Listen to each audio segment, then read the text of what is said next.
پیارے دوستو السلام علیکم۔ عبداللہ اچھا اور نیک بچہ ہے۔ اس کی زندگی کا ایک آپ کو بہت ہی پیارا واقعہ سناتا ہوں۔ ایک دن کسی کام سے واپسی پر اس کا گزر کعبہ خانے کے سامنے سے ہوا۔ وہ دیکھتا ہے کہ لوگ بہت مزہ کر رہے ہیں، گانے بج رہے ہیں اور لوگ ناچ رہے ہیں۔ گھر واپسی پر اس کا دل بہت پریشان ہوتا ہے۔ وہ سوچتا ہے کہ ہمارے لوگوں کو کیا ہو گیا ہے؟ کیا یہ لوگ اس بات سے واقف نہیں ہے کہ اللہ کو یہ کام ناپسند ہے؟ وہ خود تو بچہ تھا، اگر وہ منع کرتا تو کوئی اس کی بات نہ سنتا۔ عبداللہ نے اپنے دوستوں کو بلایا اور وہ سارے مشورہ کرتے ہیں کہ کیا کیا جائے۔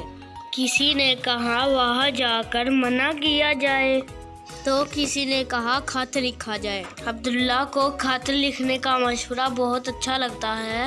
وہ لکھتا ہے کہ اللہ کو کیا چیزیں ناپسند ہیں۔ ناچ گانا تو اسلام میں حرام ہے۔ وہ خط لکھتا ہے لیکن اپنا نام نہیں لکھتا تاکہ کسی کو اس پر شک نہ ہو اور لوگوں تک اس کی بات بھی پہنچ جائے۔ اگلے دن عبداللہ کعبہ خانے آتا ہے تو چپکے سے خط رکھ آتا ہے۔ خط رکھ کر عبداللہ واپس آ جاتا ہے۔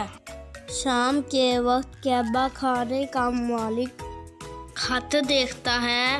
سب سے پہلے اسے غصہ آتا ہے، لیکن کچھ ہی دیر بعد وہ مطمئن ہو جاتا ہے۔ اسے شرمندگی محسوس ہوتی ہے اور اللہ سے توبہ کرتا ہے۔ عبداللہ کی نیک نیتی کی وجہ سے اللہ کعبہ خانے کے مالک کو ہدایت دیتا ہے۔ عبداللہ کو یہ جان کر خوشی ہوئی کہ لوگوں نے اللہ کی راہ اختیار کر لی۔ دوستو، ہمیں بھی اپنی زندگی میں وہی کام کرنے ہیں جس سے اللہ خوش ہو۔ آج کے لیے اتنا ہی، ملتے ہیں کسی نئی ویڈیو کے ساتھ۔ اللہ حافظ۔